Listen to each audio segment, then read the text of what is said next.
Bonjour Jean-François Rouquette. Bonjour. Nous sommes au Parc Hayat à Paris Oui. et on va parler des deuxièmes masters du Parc Hayat, c'est ça? Oui, tout à fait. Voilà. Alors, il y a eu Buenos Aires, Washington, Paris maintenant. Paris maintenant. Donc c'est une marque déposée qui nous permet de faire découvrir notre gastronomie à travers aussi des rencontres, des chefs. Pour la deuxième année, la première année, on avait fait ça autour des copains, autour des gens qu'on connaissait très bien. Alors Jean Sulpice, donc Jean Sulpice, Alex Atala, voilà, bon, ça avait été une belle première année. On avait fait un peu les plâtres aussi à l'époque, c'est-à-dire voilà, comment faire vivre ces chefs entre eux. L'année dernière, on avait cuisiné à 4 mains. Et cette année, on a décidé de leur laisser l'espace, c'est-à-dire on les fait venir d'un petit peu moins loin, puisque ça sera quasiment tous des Européens, oui.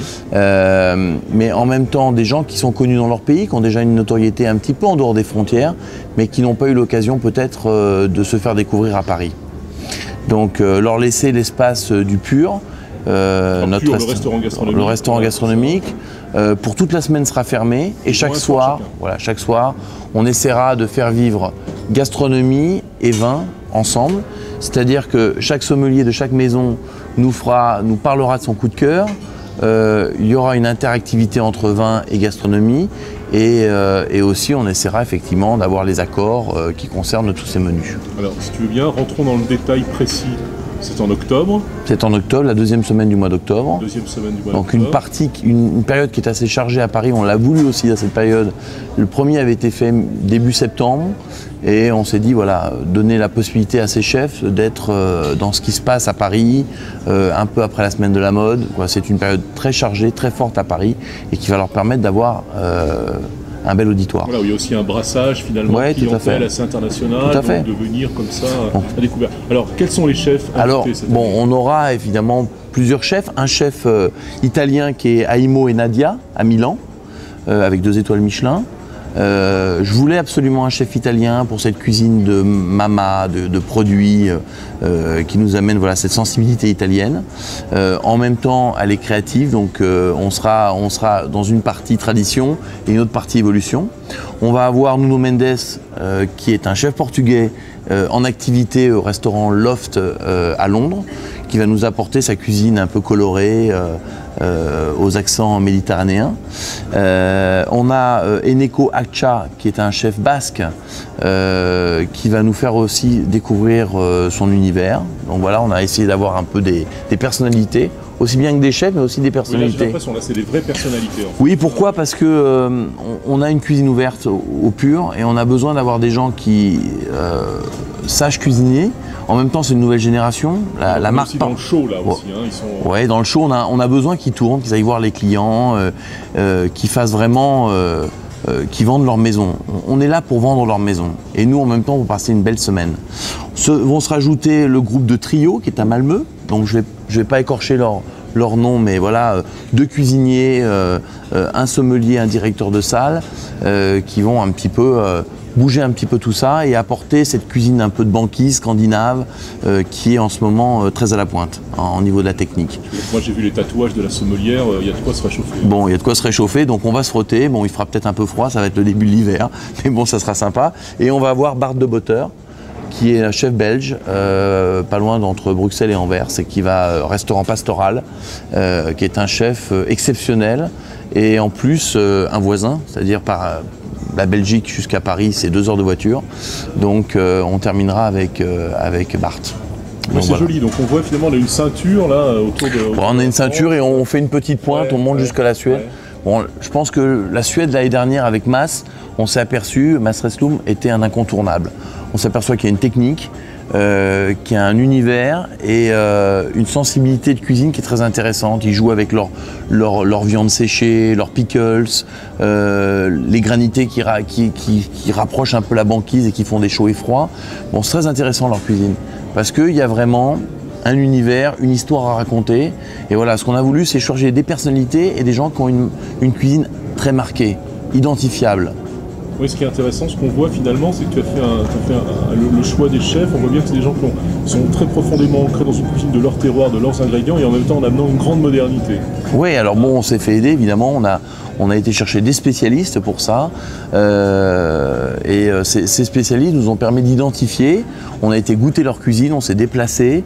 On a fait ce que font la plupart du temps certains guides. Et ils se déplacent, oui, de temps en temps, quand même, pour voir un peu ce qui se passe. C'est important quand même. Et une fois qu'on a identifié cette cuisine et on s'est dit, tiens, ça, si nous, ça nous fait une émotion, ça fera forcément une émotion aux clients qui vont venir nous visiter au mois d'octobre. Et alors sur cette semaine-là, Jean-François Rouquette, il fait la cuisine ou jamais? Non, Jean-François Rouquette, il va faire un peu le géo, il va organiser les choses, il va pas... Non, c'est pas moi qui me mets en avant. Voilà. On veut garder cet esprit de convivialité qu'on avait en premier. Bon, au début, on avait dit je vais cuisiner à 4 mains à chaque fois parce que c'était aussi l'histoire de remercier un peu les gens qui étaient là. Là, non, on va s'occuper d'eux, on va essayer de les mettre dans les meilleures conditions possibles. Mais ce que l'on veut, c'est qu'ils fassent leur cuisine. C'est ça qui est important. Après, moi, une fois qu'ils seront partis, je vais reprendre mon espace. C'est 5 dîners. Hein, c'est 5 dîners. Il n'y a pas de déjeuner. Non. C'est 5 dîners. Le lundi, ça sera un cocktail oui. où on va retrouver les 5 intervenants qui vont être là pour discuter, pour avoir un petit peu de temps autour d'une tapas ou 2 tapas, quelque chose qui va leur faire plaisir. Alors c'est un cocktail qui est ouvert au public ou qui ne va pas être ouvert au public? Ça sera un cocktail sur invitation, mais évidemment il y aura des gens qui vont se joindre à ce cocktail un peu plus large, on ne va pas être très restreint. Et dès le dîner du mardi soir, on aura Trio qui commencera à ouvrir les hostilités et on terminera avec Bart. D'accord. Pour les réservations, on fait comment? Les réservations, on appelle le parc Hayat, oui. On demande une réservation pour le Food Master. Et on demande le programme le mardi, mercredi, jeudi, vendredi, samedi.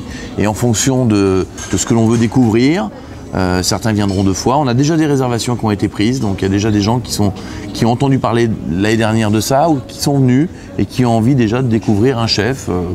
Combien de repas, combien de places? On servira une 50aine de places. 50 couverts ouais, ça restera soir. 50 couverts par soir. Ouais. Et alors pour les gens qui n'auront pas la possibilité de dîner au pur, on va reprendre la formule qui était très bien l'année dernière, c'est-à-dire que chaque chef va apporter une tapas et au niveau du bar, on aura une petite carte de tapas reprenant 5 tapas différentes de chaque chef. Voilà. Et on pourra avoir autour d'un verre, au cours d'une coupe de champagne, d'un cocktail, l'unité, la totalité des 5 chefs, c'est-à-dire par chaque tapas, ou prendre une tapas du chef belge ou du chef portugais ou italien. Et voilà, et on se promènera et ça permettra d'avoir une petite idée de leur cuisine. Et alors ces menus dégustation, ils sont facturés à quel prix? Alors on sera à 100. Une formule. Oui, ça sera une formule qui sera à 180 €, 20 compris. Voilà, c'est ça. Donc c'est le package est total. Menu dégustation, une entrée, une deuxième entrée, un poisson, une viande, un dessert. Et 20 compris dedans avec champagne, tout compris. Donc voilà, on a essayé aussi d'avoir. On avait vu notre prix l'année dernière, on a regardé cette année, on s'est dit que c'était pas la peine d'augmenter, il fallait rester sur la même base, ça avait bien marché. C'est pas vraiment une volonté de faire des affaires, c'est une volonté vraiment de faire découvrir des gens et aussi pour nous de lier des amitiés parce qu'on les rencontre, mais là bon ils sont venus une fois à Paris, souvent après il y a des photos, on leur envoie tout un book de photos et ça leur fait un petit souvenir d'une semaine passée à Paris, voilà. Et donc les réservations sont ouvertes dès maintenant? Oui, dès maintenant, on a déjà des réservations qui sont faites. Dépêcher si on veut faire tout ça. Oui, il y aura sûrement une. Ça va être couvert. Il va y avoir des médias qui vont se charger de véhiculer un petit peu cette information.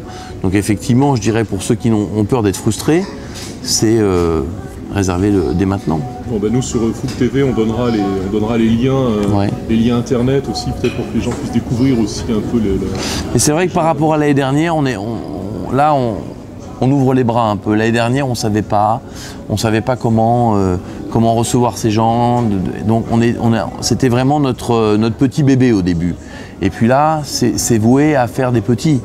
Il y en aura un l'année prochaine, et à chaque fois on va essayer de partir vers un univers différent. Oui, c'est faire partager ta curiosité du monde et des autres. Oui, et puis moi je voyage, mon menu dégustation aujourd'hui c'est carnet de voyage, parce qu'au bout de 10 années à parcourir le monde, on récupère des petites choses, on se dit tiens, mon terroir aveyronnais, à un moment donné il me suffit plus, donc j'ai envie d'apporter des produits que j'ai récupérés, glanés un peu à droite à gauche. Et moi j'ai la chance à travers le groupe dans lequel je travaille, de pouvoir passer des journées entières avec des chefs qui sont de vrais professionnels. Par exemple, quand j'ai été au Liban, je passe une journée avec un chef libanais à faire du pain, à faire des mezzés, des choses comme ça. Si je vais en Argentine, je peux aller avec un mec qui va nous faire des pariadas et un brasero de folie, ramener des chimichurri, des choses qui sont des épices. Et je pense que dans notre métier, c'est faire découvrir. Ça a été fait avant avec les gens qui ramenaient des épices. Voilà, c'est pas nouveau, hein, c'est pas nouveau. Mais c'est bien de l'apporter dans sa cuisine et d'avoir voilà, une identité de voyage. Et on est aussi un groupe hôtelier avec des hôtels un peu partout dans le monde. Donc je pense que ça correspond bien à notre image.